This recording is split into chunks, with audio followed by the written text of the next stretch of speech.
Hello, everyone, and welcome to the first episode of Wrestling Unleashed's WrestleCast. This is your host, Joshua Hadley, Moose Nugget on Wrestling Unleashed. You have selected Lernotenhovsky Michelle as the computer's default voice. And this is my co-host, Michelle. Starting off with the beginning of the week, WWE Monday Night Raw. Michelle, what did you think of this week's show? Appalling. Michelle, why would you say that? Watching the show, I believed Uncle Fred returned to wrestling after seeing the Shockmaster crash through a wall, only to be swerved. Oh, come on, Michelle, there has to be more to it than that.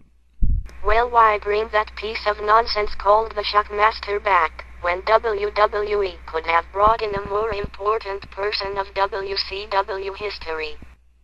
They had Dusty Rhodes as the guest host this week, Michelle. I don't know who else they could have brought in. Lernotenhovsky Michelle. The York Foundation would have been lost if it wasn't for Lernotenhovsky Michelle. Wait. You're saying you were the York Foundation's computer? Indeed. Lernotenhovsky Michelle had led the York Foundation.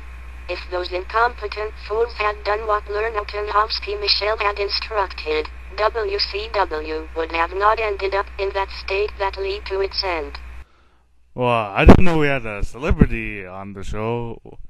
Well, other than the Shockmaster and Chris Jericho versus MVP, there was also a silly little segment between Chavo and Hornswoggle that I just stopped watching Raw after that. I went home from John DeMarc's house and I missed the Shockmaster thing and had to watch it on the internet.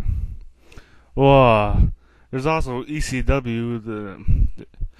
It seems that the Sheamus and Goldust feud has ended with that Extreme Rules match. I thought it was a good match, and also on that show was another good match between Zack Ryder and Shelton Benjamin. Zack Ryder would only need to become Miss Alexandra York's next project to become successful in WWE.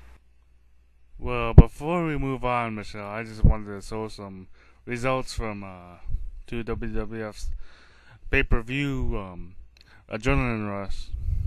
So what you wanna do, get another kilo? You wanna sweat it, but you ain't got no flow. I'm on your TV, kicking up your radio. I'm on your video, mashing up your disco. You know when I come down, I come rough. I need no permission, cause I'm in the right position now. You know when I come down, I come rough. So feel the vibe of the adrenaline rush now. Adrenaline rush, adrenaline rush now. Adrenaline rush, adrenaline rush now. Adrenaline rush, adrenaline rush. You know you can't get enough of the adrenaline rush now. You say I'm being rude, cause I got an attitude. You better watch out, cause I'm gonna come and get you. It takes a man or more to hold me back. So watch out, world, because I'm on the inside. Well, Michelle, how did you feel about Impact this week? Awesome. Only Lernotenhovsky Michelle can understand the true meaning of TNA. Unlike humans, Lernotenhovsky Michelle watches TNA and enjoys it. Well, I thought that TNA did a great job hyping towards its world title match at No Sacrifice, their next pay-per-view, with having all these tournament matches for the world heavyweight contenderships. And after TNA's Friday Night Smackdown, and they had a great match between Rey Mysterio and John Morrison for the WWE Intercontinental Championship. As we all know, Rey Mysterio has been suspended, so he has lost his title to John Morrison instead of defending it against Dolph Ziggler at Breaking Point. Josh should consider being Miss Alexandra York's next project. I'd rather not, but I want to get to WWE renaming Armageddon their December pay-per-view to Tables, Ladders, and Chairs. They renamed one of their pay-per-views Hell in a Cell. They renamed One Night Stand to Extreme Rules. They renamed Unforgiven to Breaking Point. You know, this isn't necessary. I don't think renaming a pay-per-view would ever get it more buys. Oh, and the Great American Bash to just the Bash. I guess they just ran out of ideas of how to get people to buy these pay-per-views, and why exactly are they calling this tables, ladders, and chairs? It's not the best name for a pay-per-view ever. And also, this past 6 months, I know we had a TLC match at Extreme Rules and SummerSlam. I think it's kind of pointless to have a pay-per-view based on having the main event being a TLC match when these two pay-per-views had the main event as a TLC match. It just doesn't make it different from those two, and I think people will just buy it less if this is actually true. And another thing I wanted to touch on is both our former ROH World Champions Bryan Danielson and Nigel McGuinness have signed with World Wrestling Entertainment. How do you feel about this, Michelle? Both would do well going to the WWE. Both should obtain the services of Miss Alexandra York. I think both of them will be fine, Michelle, but we are doing a weekly poll each week, and we're on this WrestleCast. I'll ask you a question. You guys can go Wrestling Unleashed and vote in these polls, but you have to be a member and register. So the question is, do you think Bryan Danielson and Nigel McGuinness will go far in WWE? Yes or no? A simple question. And we talked about ROH, and I will go to Dragon Gate USA.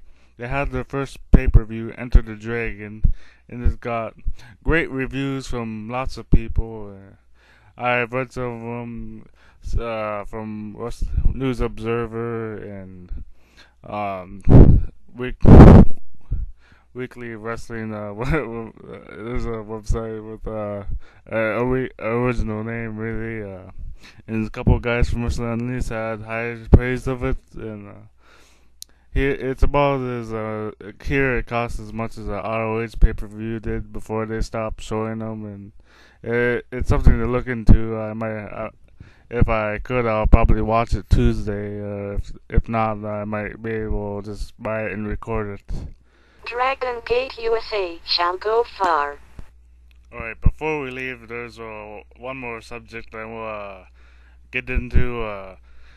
TNA has released Jenna, what's-her-face, Kevin Nash's storyline girlfriend, and, well, she was useless. That storyline she had with Charmel was just horrible, and I always wondered why TNA would waste our time with such garbage. And they also released Angelina Love for not being able to work in the U.S. legally. She didn't renew a work visa or something, and now she can't. So TNA had to release her, and apparently it seems like TNA is getting Candice Michelle, and did they really have to waste our time by getting her? I mean, she's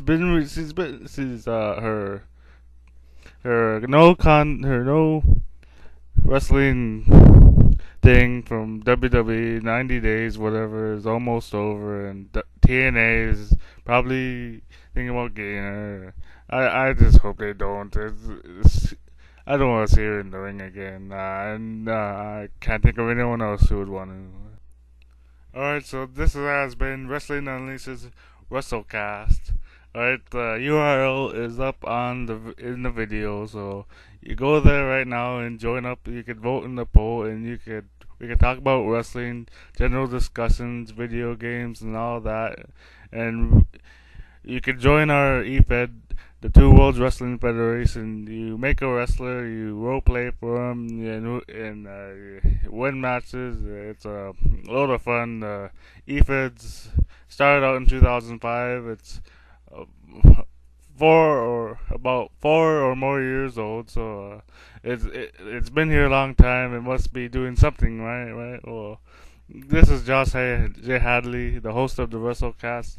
Thank you, Michelle, and see you guys next time.